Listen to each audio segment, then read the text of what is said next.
ஜெயசுராதி, பிரகன், பிரிக்யா இவங்க 3 பேருமே பார்த்தீங்கன்னா ஒரே குடும்பத்தில் இருந்தவங்க. அதுக்கப்புறம் யூடியூப்ல இவங்க எப்படி ஆடியன்ஸை கவர்ந்தாங்கன்னா, நாங்களாம் ஒரே குடும்பம், நாங்களும் உங்களை மாதிரி தான் ஒரு சாதாரண மனிதர்கள் போலவே, நாங்களாம் பெரிய செலிபிரிட்டிஸ்லாம் கிடையாது அப்படின்னு சொல்லி சின்ன சின்ன ஸ்கின் கேர் ப்ராடக்ட்லேருந்து விளாக் போடுறதுலேருந்து எல்லாமே பண்ணாங்க. அதுக்கப்புறம் ஒரு கட்டத்துக்கு மேலே பார்த்தீங்கன்னா பிரிக்யாவுக்கு கல்யாணம் பண்ணி வைக்கிறேன் அப்படின்னு ஒரு பேச்சு எடுத்ததுக்கப்புறம் ஒரு பெரிய பிரச்சனையே உருவாச்சு. அதுலேருந்து பார்த்தீங்கன்னா எப்படி வியூஸ் கெயின் பண்ணணும் அவங்க கற்றுக்கிட்டாங்க. அதாவது நோக்கம் என்னன்னா, முதல்ல ஆடியன்ஸ் கிட்ட குடும்பமா இருக்கிற மாதிரி ரீச் ஆகிட்டு, அதுக்கப்புறம் குடும்பத்துக்குள்ள சண்டை வந்தா அதுல ஆடியன்ஸ் இன்வால்வ் ஆவாங்க தெரிஞ்சு, அதுக்கப்புறம் வியூஸ் வாங்கி சம்பாரிச்சிருக்காங்க. இதுவும் ஒரு விதமான ஸ்கேம் தான்.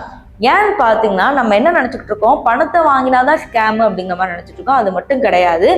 பணத்தை கொடுக்காம நம்ம வியூஸை கொடுத்தாலும் அது பேரு ஸ்கேம் தான். ஸோ இவங்க ரீசெண்டாக என்ன பண்ணிட்டு இருக்காங்கன்னா, இப்போதான் ஒன்றா இருக்கேன் அப்படிங்கிற மாதிரி சொன்னவங்க மறுபடியும் சண்டை போட்டுக்கிறாங்க. சண்டை போடுறதை தாண்டி ஆளாளுக்கு ஒவ்வொரு வீடியோ போட்டு எவ்வளோ சம்பாரிச்சிருக்கிறாங்க.